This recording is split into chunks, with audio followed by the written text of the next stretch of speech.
All right, second part.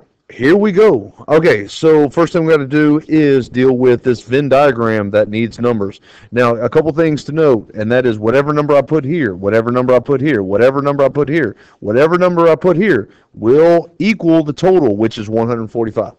So after you fill out the chart, Venn diagram, it should add up to 145 people. Okay? So first off, I always say do the both and do the neither first. All right. So figure out the both, figure out the neither. It helps you out. All right. So it says right here that 45 people voted for both. So that will go in between. All right. It says, well, that's it. Okay. All right. Now, starting from the top, it says 92 people voted yes. Understand what it's asking. 92 people. This 92 goes here because it means I'm sorry, not 100, but 92 people are in the yes circle. Remember, each circle has two parts. It has the yes only, and in this case, has the both. All right, so the whole thing, 45 of the 92 are in the both section. So what operation do you have to do to figure out in the yes only? What would you simply do? Yeah, simple subtraction. So off to the side here, 92 minus 45, I don't know, 47 maybe? 47? Sure, why not? All right, so this ends up being 47. Okay? Now, the same concept is to the no circle. All right? So let me get rid of this circle real quick. So in the no circle, it says 81 people will be in there. So guess what? There it is. It includes both the 45 as well as the no only. 45 of the 81 are in the both, which means a simple subtraction problem, 81 minus 37, I already answered it, minus 54, I'll get it right, let's say 45, gives me 37. There it is. So right here is 37. Now at this point in time, once students figure out 3 out of the 4, all of a sudden their entire brain falls out of their head. To figure out what the neither is, again, is a simple add and then subtract. You already know that all 4 of these numbers add up to 145. So off to the side again, all you do, subtract 47, subtract 45, subtract 37. Whatever you're left with is going to be what goes here, which in this case is 17. Ta-da.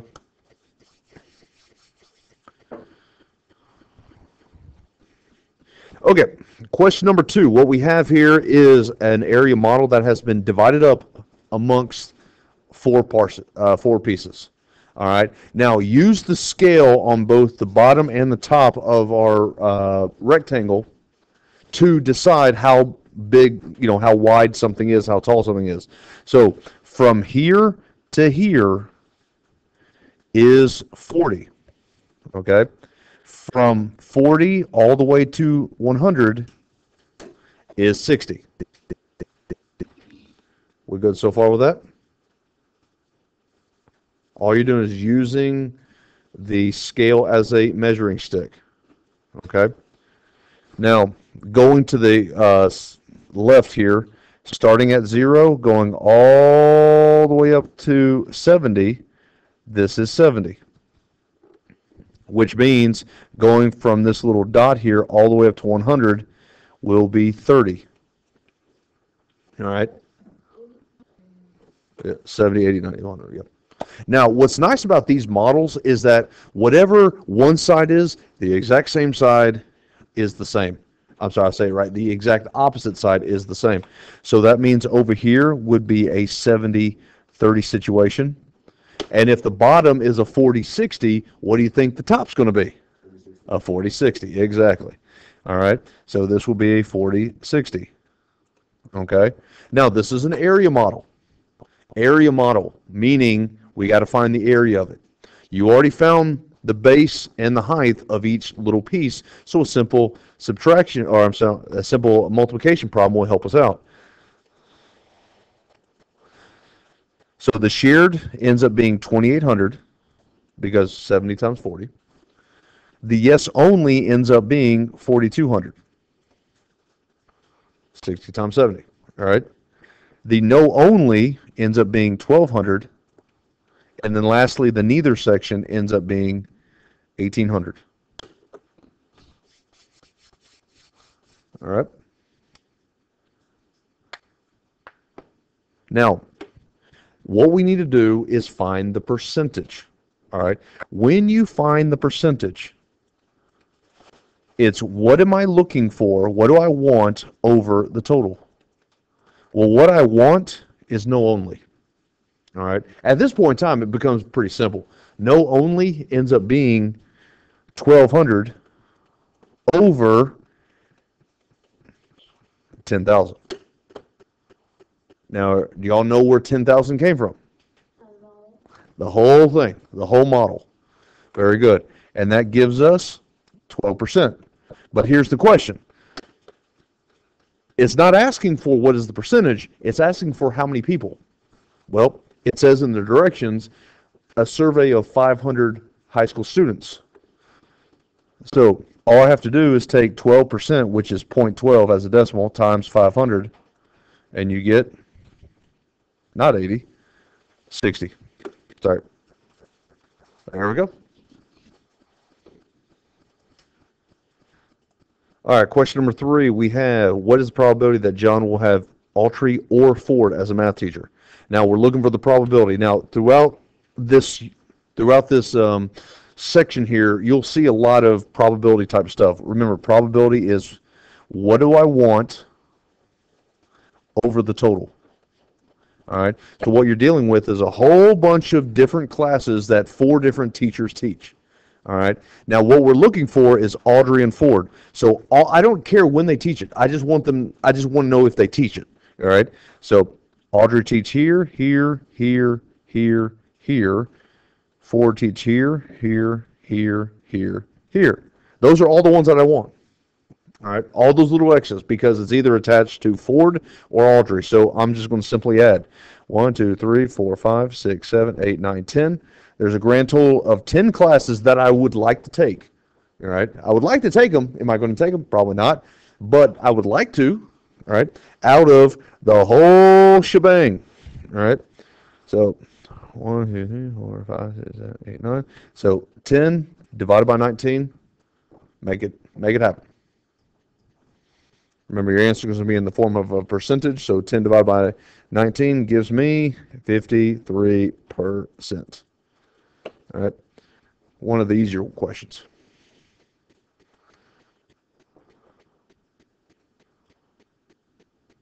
So far, so good? All right.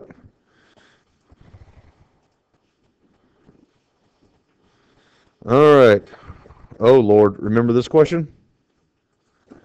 An area model that has no numbers whatsoever. So who remembers, if you're dealing with an area model that doesn't have any numbers, what must you do to get it started? Make something up, all right? Make it up, I don't care. So what number? Dealer's choice, what do you want? 5, okay? So I always like to focus on the smallest rectangle. So I'm going to make the smallest rectangle 5, okay? So that means all rectangles that are exactly the same size will also be 5. So this will be a 5, this will be a 5, this will be a 5, this will be a 5. All right. Now, this rectangle is proportion, or it's cut up in the correct proportions. So that means if anything looks twice the size of a 5, then it would be you got it. So that's a 10, this is a 10, this is a 10, this is a 10, this is a 10, this is a 10. And guess what? Anything's twice the size of 10 would be you got it. All right. So that's a 20, that's a 20, and this right here would be a 40. All right, because it's twice the size of a 20.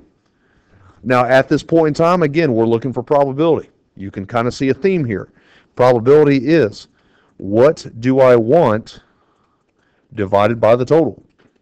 Well, what I want is a candy cane. All right, so my candy canes is this piece, that piece, that piece, and that piece. So math on the move, I think we're at 70. Divided by the total, which is the whole thing, which is 160. 70 divided by 160. That's it.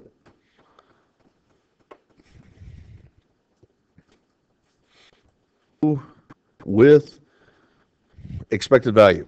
All right. Now, expected value. Amanda has injured her leg and may not be able to play the next basketball game. If she can play, the coach estimates that the team will score 68 points. If she's not able to play, the coach estimates the team will score 54 points. So basically what you're doing is you are taking basically an outcome and then multiplying it by the percentage. All right. That's all you're doing. All right. So in this case, 68 points if she plays. All right. So if she plays, they'll score 68 points. So that is an outcome. But what is the chance that she'll be able to play? 75. So 68 times 75 times 0.75. I'm going to get a number.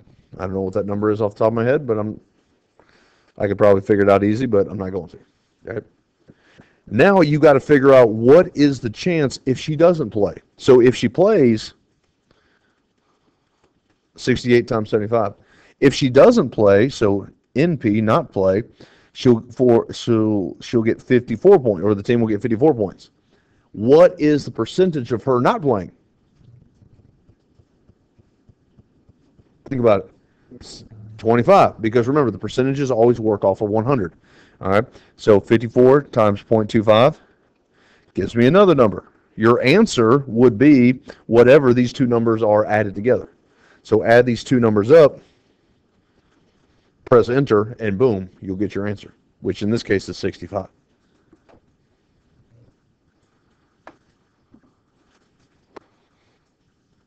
Okay, so for our next question, we're dealing with a scatter plot where I went ahead and drew a line of what the best fitting line would be. Your job is to create a y equals mx plus b situation. So this goes back out of 9th grade here, where we're at y is equal to mx plus b. In other words, it's y is equal to something x plus something.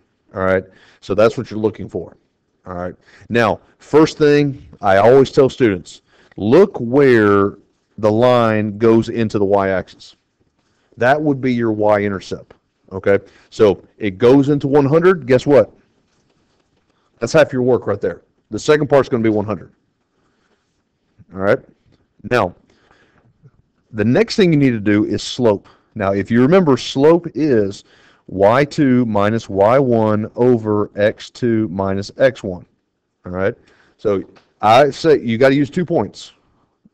I like to use the y-intercept. It's already nice and clean, and we're going to use that. Secondly, you got to ask yourself, okay, where is that next line where everything lines up perfectly? Okay, I'm not talking about where does the line go through a dot, because if you notice, it goes through this dot perfectly, but this dot is not where the grid lines up perfectly. All right, so there you go. That works. Is there another one I could use? Yeah, I could. Dealer's choice. I don't care which one you use. All right, I'm going to use 15,300. That's what I'm going to use. You can do whatever you want to. I'm going to use 15,300. All right. So here I go back to Algebra 1.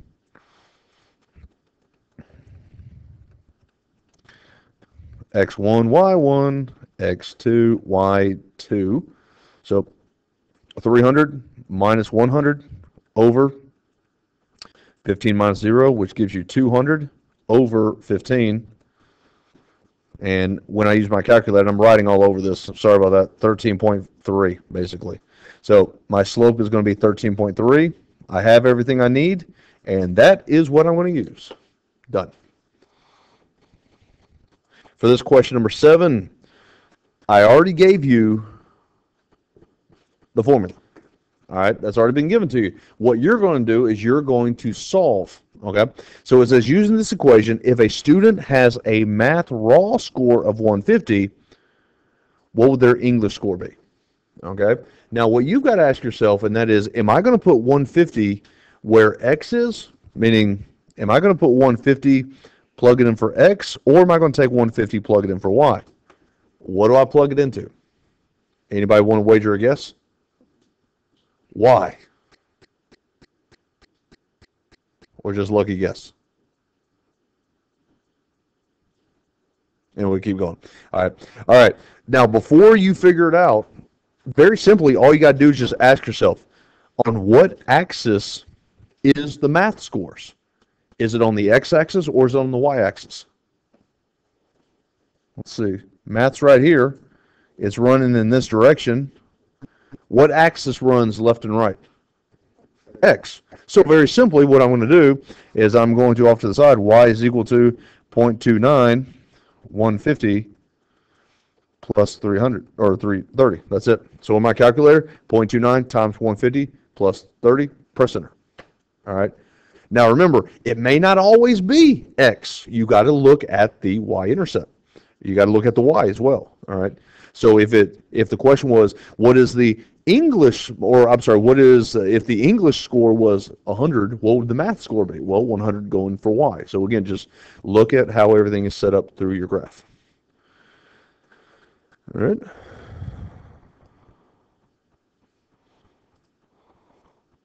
All right. Question number 8. In the latest Wyoming state poll, Senator Smith was polling at 50% with a margin of error of 2%.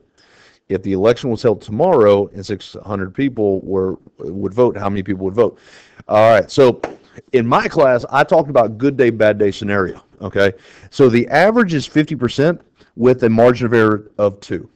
All right. So that means that 50% increases and decreases by 2%. Okay. So that means on a bad day, Senator Smith would get 48% of the vote. On a good day, he would get 52% of the vote. So that is his good day, bad day. So his voting would be anywhere from 48 to 52. All right. So I'm looking at eyes. Does this make sense so far? Are we good so far? Now, very simply, once you have the good day, bad day scenario, all you do is multiply how many people will be voting. So 600,000 people will be voting. All right. On a bad day scenario, 48% of 600,000 would vote for him. So very simply, I'm going to take 600,000 times 0.48 and get a number, which is 2,880, whatever, you can read it. Then I'm going to take 600,000, multiply it by 52%. All right. So 600,000 times it by 0.52, and I get 312,000. So that means the amount of people that will be voting for him are anywhere between 288 to 312,000. That's it. All right. Classify the following histogram. All right. Remember, when it comes to symmetrical, histograms may not always be exactly the same. So if we have a situation where the histogram kind of goes up and down, if I was to cut this directly in half, it's kind of similar to left and right. Okay? So symmetrical means, remember, what's on the left is similar to what's on the right. It's not going to be exact, but it will be similar. So that's question number 9. All right.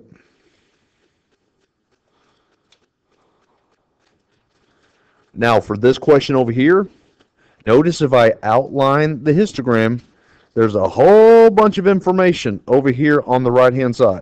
Sorry, left-hand side. All right. And then it kind of tails off as it goes to the right. Okay. Now, in the histogram world, I would look at this as skewed left because everything is thrown onto the left-hand side. Unfortunately, in the histogram world, it's always opposite. All right. I kind of look at it from a perspective of where's the information, where would it need to be symmetrical? So your answer would be skewed right. All right. So if everything's to your left, think of it like, well, it needs to go to the right. Skewed right. All right. Not the best explanation, but it's enough to get us going. All right. Now, pretty quickly, question number 11. Notice how all the information is on the right, so that means it will be classified as skewed left. Yes. Awesome. All right. Pretty simple. All right. Question number 12. All right. So question number 12. Hopefully you remember this from first semester. If you don't, then obviously say something. So 2 people made a 65, 7 people made a 75, 9 people made a 85, and then lastly 3 people made a 95. Y'all remember that from first semester? Y'all remember? All right. So in order to find the average semester grade, the exact average semester grade, I'm going to take 65 times it by 2. So 2 times 65 plus 75 times it by 7. 7 times 75 plus 9 times 85 plus 3 people made a 95. All right. Now I'm looking for the average. So I have to multiply all that out. And I'm going to get a number that I don't know off the top of my head. All right. And you don't have to give it to me. I don't know. All right. So I'm going to get a big number. And since I'm dealing with the average, I'm going to divide it by how many students were actually in the class. So 2 here, 7 here, 9 here, 3 here. That's a total of, oh Lord, hold on. Go away. That is a total of 21 students. So whatever number you got here, divide it by 21, and you would get 81. All right. All right, question number 13. Here we go.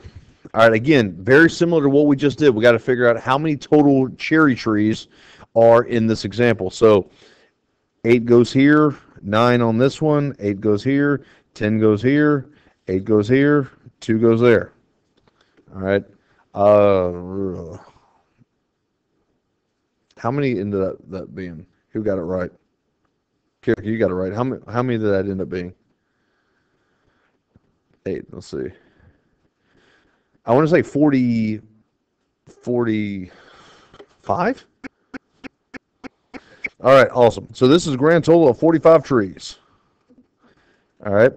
Now, remember, hey, look at that. What is the percentage? Again, find the percentage is what do I want divided by the total, which in this case, the total is going to be 45. But it says, what percentage of the trees have a height between 70 and 80? All right. Now, 70's here, 80's here. I'm looking for in between. Okay. So this column, these two columns are in between 70 and 80. All the other columns I don't care about, but it's just those two columns. So do not do 2. Each column has a number of trees. So this column right here has 8 trees. This column right here has 10 trees. That gives me 18 trees out of 45. 18 divided by 45, boom, get your answer.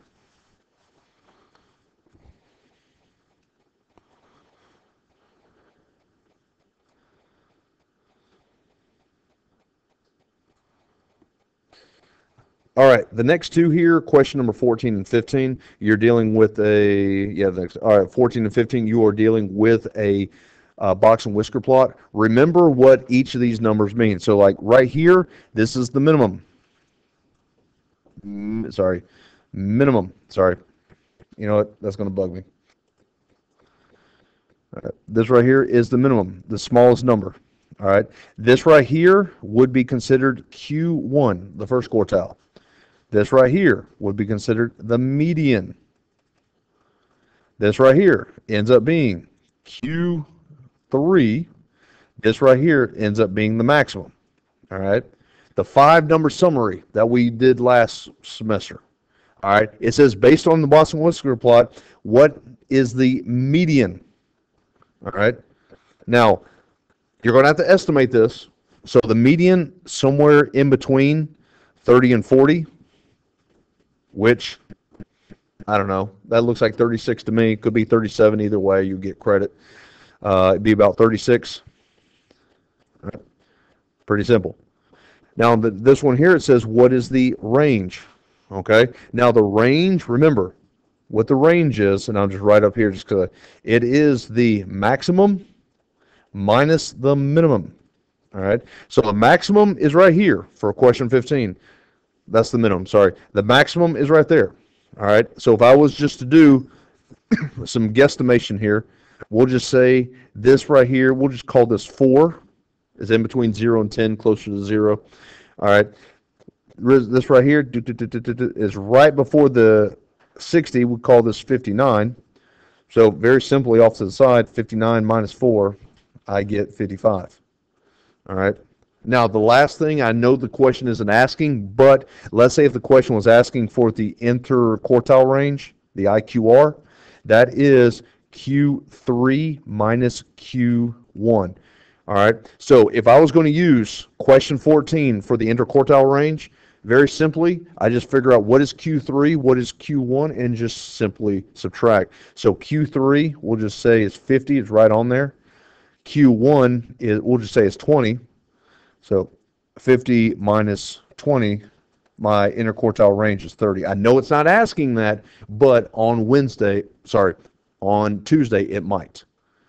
All right, question number 16. We are doing basically the 5-number summary from the question above us. All right, so first thing you need to do is make sure all of everything is in order. So starting with 10, going to 100. Awesome. Okay, we're good.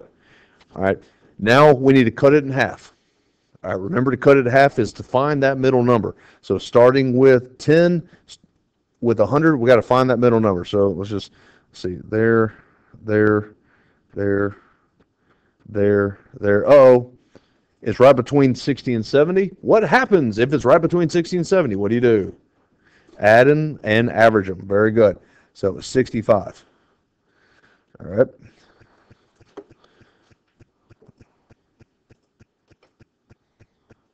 Okay. So now what we have here is a situation where our data set has been cut into 2 parts. All right. Now I need to find the median of the lower half, which the lower half is everything from here over, there over. Okay. So starting with 60, 10, finding that middle number. Uh-oh. It's between 30 and 40. That's 35. Okay. That's my Q1. Q3 is right here, which is 85. Sorry, I wrote it weird. My bad. Now remember, the interquartile range is the difference between Q3 and Q1.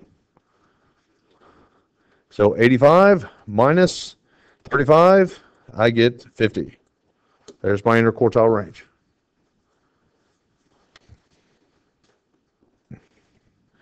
All right, question number 17. We are trying to find the geometric sequence. Okay, now this is where a lot of folks started messing up. All right, so let's make sure we're good with this. The geometric sequence from basically from Thanksgiving on, from last semester, it was A of n is equal to A1 parenthesis R to the n minus 1 power.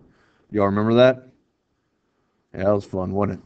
All right, so basically what you're doing is A of n is equal to something, parenthesis something, n minus 1. All right, this is your first term, this is your R. All right, now in this problem, it says R is equal to 2. So that's given to us, hot dog. But what do we have to find? A1, which is our first term. All right, so our first term, X, is we don't know. Okay, so since we don't know what our first term is, we got to use algebra to find it. Now, the information that we're given is that T of 8 is equal to 896. Now, who remembers? Take 896, plug it there, take 8, plug it there. So we're working backwards to figure out our first term. All right, so it's 896 is equal to X parenthesis 2 to the 8 minus 1 power.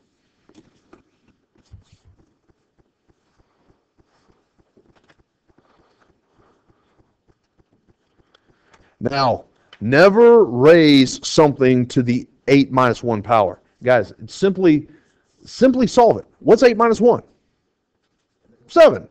2 to the 7th power. So we have 896 is equal to X parenthesis 128.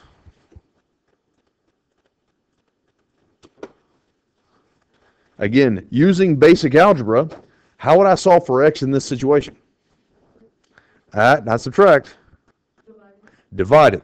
Now, here's another way that is typically written, just not necessarily in this setup. What if I was 896 is equal to 128X? That's another way to write it. Okay? divide by 128, x is equal to 7. Now, your answer is going to be in the form of a formula, an equation, all right, which makes it frustrating because you're not actually giving me an answer, you're just giving me an equation, all right? So your answer is going to be a of n is equal to something, parentheses something, to the n minus 1 power. 7 is your first term. 2 is your r. There we go. Okay, now I'm going to go ahead and skip 18 and 19 because it is relatively, well, it's different. It's arithmetic sequence or Aramaic sequence, how you pronounce it. I want to jump down to 20 and 21 because both of these are geometric. Okay, both of these are geometric. All right, so both of these are geometric, and after we do 20 and 21, then we'll go back up to 18 and 19. All right, so the reason I know that this is geometric, because if you remember, geometric is when you multiply. If you're ever dealing with 7%, you know it's going to be a multiplication problem. All right, so again, it's a of n is equal to something, parentheses something, to the n minus 1 power. Now, it says right here, in 1998, a herd of 50 deer is increasing. So that tells you right now, how many deer did we start off with? 50. That's what our first term is. All right. Now, my students, because I know I've talked about it, I'm sure Miss Audrey did as well, but if something is ever increasing by a percentage, do you remember 1.07? Record here. So if something is ever increasing by a percentage, so if it was like 12% increase, very simply, you move the decimal 2 places over, you put a 1 in front of it. So that would be 1.12. All right, that's how it works. If something is ever increasing, so let's say if something is increasing by 25%, what do you think it's going to be? I'll give you a hint. 1 goes first. Exactly. It always works that way. All right, it always works that way, and this is not just AMDM. This is your entire life. All right, so if you're sitting, I don't know, at a job somewhere, and if you see, oh yeah, something's increasing by, making this up, 20%, you'll say, hey boss, just multiply it by 1.20, and you'll get your answer. All right, now, question number 21 is a geometric sequence, but it's different because it decreases. All right, so if something ever decreases, you take it away from 100, okay? So a of n is equal to something, parentheses something, n minus 1. It says that the new car is $40,000. That's my first one. So 40,000. It's decreasing by 12%. All right. So think about it. Basically what you're doing is when you're going back to question number 20, when you're increasing, you're adding 100% to it. When you're decreasing, you're taking it away from 100%. So R would be 0.88. All right. The difference is question number 20, you were increasing. Question number 21, you're decreasing. All right. Now, do y'all need to see one more just to make sure you're good? All right. So if you ever have, and we'll just do this in another color just so you know it's different. So if you have a situation where you're decreasing by 25%, what would your R be? Think about it. You're taking that away from 100%. So if you take 100 and decrease it by 25, what are you left with? Exactly, 0.75. Okay? Let's say if you're decreasing by 10%, what would it be?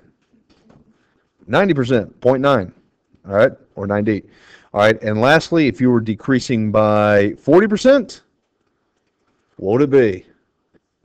There you go, 0.60. All right, so again, that's how you determine increasing and decreasing the rates based off of geometric. All right, going back to question number 18, it is the arithmetic or Aramaic, however you want to pronounce it. Here is how the formula looks. It looks like a of n is equal to something plus something n minus 1. This is a of 1, which is your first term. This is your common difference d. All right. Now, if you notice in question number 18, we're given our common difference. We're given 56. But what we're not given is what our first term is. So we're not given our first term. So we have to use the 13th term and 351 to figure what that is. Now, if you remember from geometric, you're going to take little 13 and plug it in for n. You're going to take 351, plug it in there. All right. So it becomes 351 is equal to x plus 56, 13 minus 1. Now again, do not take 56 and times it by 13 minus 1. What should you mentally do with 13 minus 1? Subtract. Yeah, subtract. So that ends up with 351 is equal to x plus 56 times 12. All right. So 56 times 12 ends up being 351. I'm going to write all over this because I ran out of room. Plus 672. How do I solve for x? What? Subtract. So I'm going to subtract 672 on both sides. My first term, x, is equal to 351 minus 672, negative 321. All right, that's my first term. So I know what my common difference is. It was given to me. I just found out what my first term is. I just found it. So now I'm going to take it and I'm going to simply combine it and make it into a actual formula. Because your answer is going to look like this. 56n plus 100. So here we go. So a of n is equal to negative 321 plus 56 n minus 1. All right. I'm going to distribute. Negative 321 plus 56n minus 56. And then combine like terms. And I would get 56n minus 377. All right. So for question number 20, I'm sorry, question number 19. Again, it's an arithmetic equation because it tells me it's arithmetic. So it's a of n is equal to something plus something n minus 1. Now, here's what's nice. If you notice, it says he started with 3,500. So that means that's what your first term is. Deposit will be what your common difference is. The reason I know it's a common difference is because when you deposit something, you're adding. All right? So once you get to this point, you very simply just simplify. There's nothing to solve for. You already solved for your first term. You already solved for your common difference. So from here, you are going to take 375, distribute, and it ends up being, and I'm going to write all over this,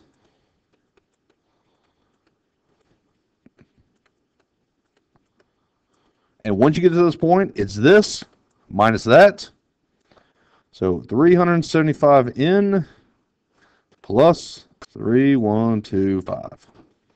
And we are done.